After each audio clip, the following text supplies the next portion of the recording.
Single family, townhouse, or condominium? I always get this question asked. Watch this video for the answer you want. Hi, I'm Amol Heda with Keller Williams Bay Area Estates and author of Thriving Through Ownership. Most of the clients, once they are convinced that they are going to buy a home and want to move forward, they do a lot of reading, they go on the internet, they search for everything, and a lot of them start thinking of a home as an investment, and which is very true, very correct. The moment they start thinking of a home as an investment, the first thing that they have heard probably is single family appreciates much better than anything else. And so what I've done is, for particularly real estate is very local, and so I analyzed the data only for Santa Clara County, and I went back to 2011, all the way almost 11 years now, and I did the same analysis. And come to find, you can see the graph right after this, and you can download the link to the presentation by clicking on the link below this in the comment section.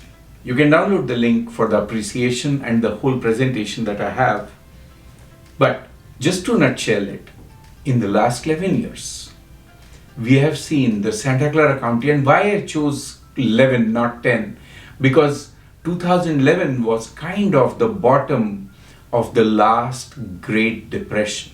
And now we are at a peak and then we are coming down. So generally people feel that, oh, every 10 years, real estate goes into cycles. So maybe that's a point, but I just decided that I'm going to take 2011 to 2022. That way we see. And here are the numbers. 264%. A single family home has grown 264%. A townhouse has grown 259%.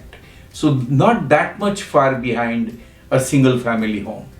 And a condominium has grown only 224%. So 200 and odd percent seems huge, and it indeed is, because if a home was $1 million in 2011, it is now at $2.64 million. So huge numbers, right? Huge growth. What I am saying is that single family beats townhouse and condos in appreciation. Townhouse, not so much, it's only a 4 or 5% difference, but condos, 223% only. So it does beat, but yet, if you were to just buy even a condo, you would have more than doubled your investment. So, a $663,000 single family home is now at $2.3 million. A $382,000 townhouse is now worth 1.38. And a 279K condo is now worth 902. If that doesn't impress you, I don't know what will. But I think those numbers, so you're living in the home, you're building equity, and everything is getting your way by just owning. So usually I tell my clients, stop overthinking. Don't focus too much on appreciation. You need to focus on living. Because what happens is, I have been doing this exercise for like 2 decades, and I have been very methodical about it. I have done a spreadsheet. I do, for every client that I start, I do an analysis. I put their income. I see how much they can afford. Even before sending them to a lender, I qualify them very well.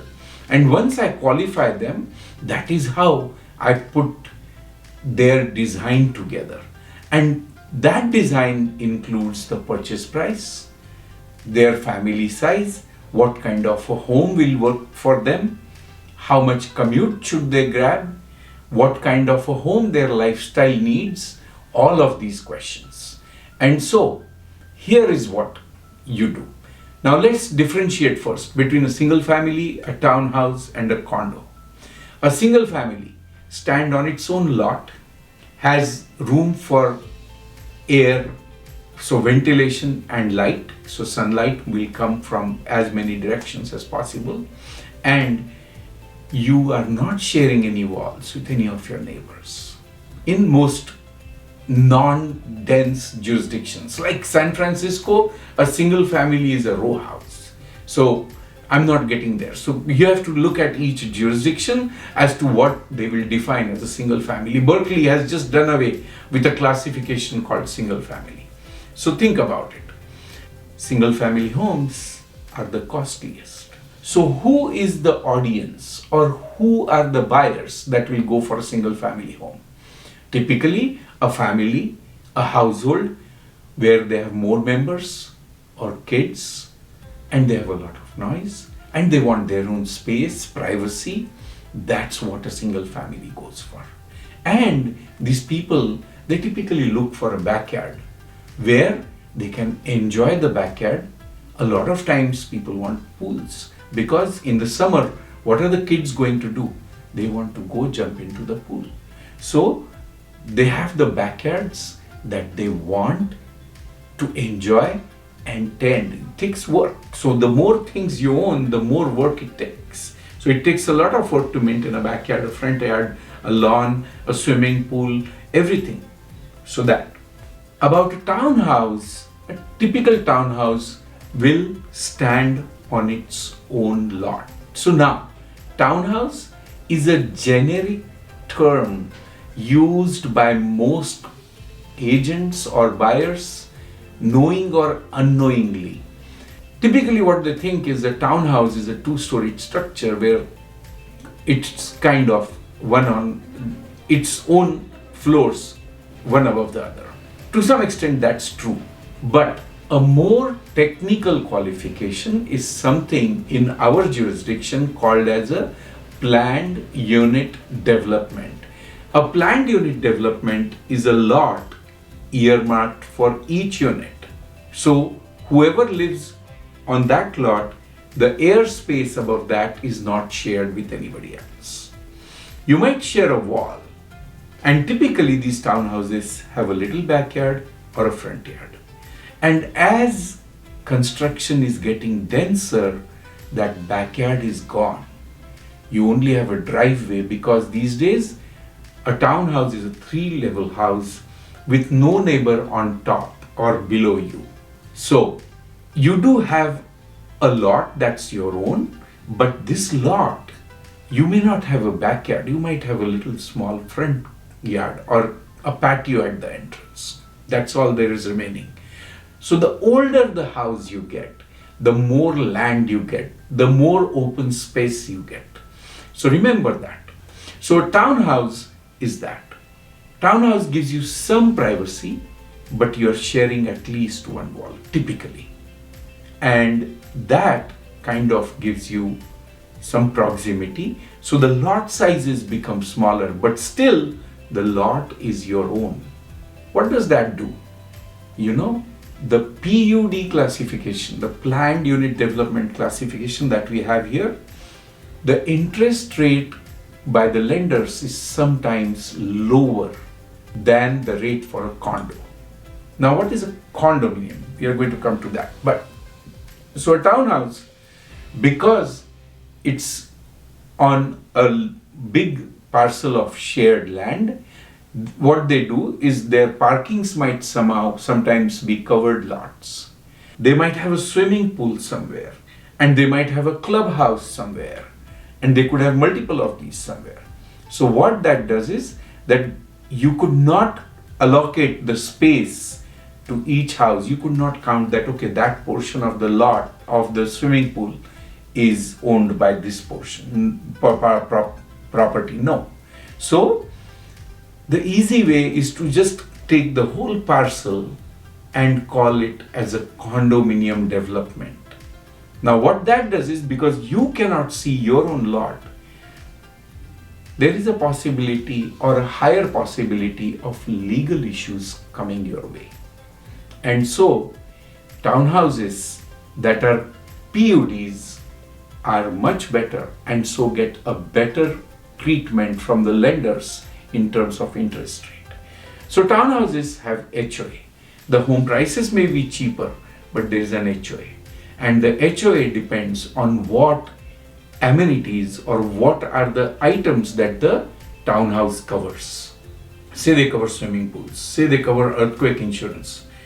You don't know what all things they cover, and that is what a townhouse will have. So, because the price is lower, who buys townhouses? So, entry-level home buyers or home buyers that have families that need to be closer to work but cannot afford beyond a certain limit. So, they will be buying a townhouse. The second benefit of a townhouse is because it has a community pool, a community playground, a community clubhouse, it gives the people a much bigger ease to enjoy with other neighbors living in the community. So if you're that kind that want families around you and want to enjoy, want to be able to send your kids out and they will play on their own, that's the other reason why you would go into a condominium or a townhouse. So that's that. So slightly smaller families, slightly lower income, that is what will get you into a townhouse. And most townhouses are in more convenient locations. Now let's go to a condominium. Condominium, like I've shown in the picture, is a small part of a building, like one floor or a part of one floor out of a 4-story building, or even one ground floor unit and the bedrooms of the other unit are going above. So sometimes the condominium shares more than one wall. So it's not just the side-by-side wall. It's the side-by-side, and then above you might be another neighbor or below you might be another neighbor, and that's another way. So that is why what happens is you do not own the land or the airspace above you completely. Somebody else might be coming above your floor. So what this does is it introduces another nuisance element, that somebody making noise from the top will disturb you, or you making a noise will disturb them, or on the side, and things like that. So because there is no clear allocated space for each unit, a condominium is treated slightly lower by the lender. And so when you go on Google Maps and check, so why I'm referring to Google Maps is if you put an address and if you can see a light line around the property for that particular address, that means that that's a PUD or a townhouse. Whereas, and it will depend on how the cities classify these residential classes. So now, condos have the highest of HOA because they cover even the structure.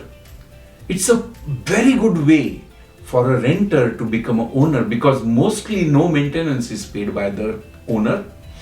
Even the trash, the water is sometimes paid by this HOA. So you are really managing very little. And if it is a multi-story building, you don't even know what is going on with the structure. The exterior paint, the lawn, the roof, everything is covered by the HOA. So obviously the HOA fees will be higher. So the HOA fees is a function of what they cover. Ultimately, Home Owners Association. So whose association is it? Home owners. You are a homeowner. So you are a collective and you are sitting together and you are saying, okay, we'll do these things and this is how much it is going to cost us. Let's share it and put it together. Now, there is a professional management company that helps you do that. So that is how. So when I help my clients buy a property, particularly a townhouse or a condominium, there are lots of things that we go and analyze. Typically, we are thrown at like 400 to 600 pages of condominium or townhouse HOA documents. 200-300 pages is nominal, but 400-500 is also a typical thing. So we have to see the budget. We verify, we look at the budget and say whether their funds are going to last that long or not. Rental restrictions, what is covered by the HOA, what is the responsibility of the owners, what are the fees, are they enough, what are the restrictions that the HOA has, and whether they are common or uncommon. Rental restrictions, pets that they will allow, parking restrictions. In one of the cases, my client moved into a property and they were tired, they just moved, they threw everything into the garage and went off to sleep, leaving their car in a common area parking space. Just to find out that the next day morning, their car was towed because an owner's car was parked in a guest parking. So it's very important to look at the entire HOA docs. We look at those. Now, is price the only factor? Is appreciation the only factor that you should look for when you're buying a home? Absolutely not. Is just happiness the only factor that you should look for when you're buying a home? You should answer that question. So, when you are buying a home, you should set up a design where, just like a lot of people just focus on the number as to how much they should get, how much home they should buy. That's the wrong approach. How much distance should they travel? How much privacy do they need? How many amenities do they need? I had a client who I helped buy a single family home. And in 7 years' time, when the first child went to college, he called me and said, Amol, I want to move to a townhouse or condo. I said, why? Why would anybody move from a single family to a townhouse? Oh, because my first son went to college and now my younger son does not have anybody around to go and meet or play with. How do I deal with this? He continuously needs our help to go deal with it. So they wanted to downgrade to a condominium or a townhouse. So this is how you have to structure and find your happiness, your budget, what the place offers, and how it will work for you. So remember, when I help my clients buy a property, it's not just go buy this item. I have been telling people now that when you walk into a grocery store, it's the same items in all those aisles for anybody who walks. But what do you buy? You buy what you have made a list in your kitchen, what you need for your home. You don't just go and buy something from aisle A 21, C 38, D 48. No. So the real estate inventory is also like that. Everything is there in the aisles, is what will work for you. Does that make sense? Let me know. I look forward to your feedback. And if you like this video and you think this is helpful, please like, subscribe to this channel, hit on the bell button and share. Until my next one, bye.